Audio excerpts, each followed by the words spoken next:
Sa sobrang init, iba-ibang klase po ng electric fan meron ngayon. Ito up and down siya. Magkano raw siya? Isang lapad isa, 800. Grabe na yan. Ito may maliit san senkyu hakoy hachijuyen daw. Pero sale siya is ni senkyu hakoy na lang daw. Iba-ibang klase po ng ventilador. Sobrang init. Tingin-tingin tayo ng ventilador. Ito naman is senkyu hakoyen daw. Sarami ng ventilador, hindi mo na alam kung anong gusto mo. Ito, may cooler din. Yung pambintana ata ito. Hindi, stand lang pala. Sanmang Kyusengin daw siya, pero ngayon, sanmang isinapyapin na lang. Napakaraming labas ng mga ventilador ngayon.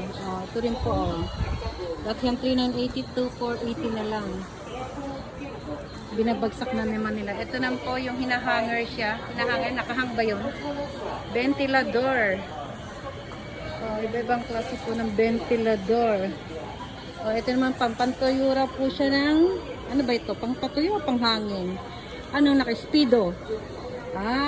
Pang ano pala, pampatuyo ng ano, sinampay. Ang galing ng Japan talaga na speedo raw, speedo.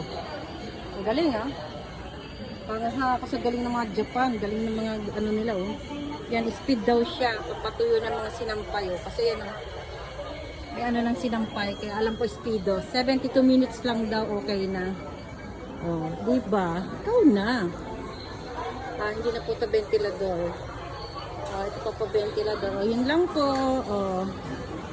Ayan po, mga murang mga senfuki. May ibang klase. Okay, bye-bye. Yan lang po. Bye-bye.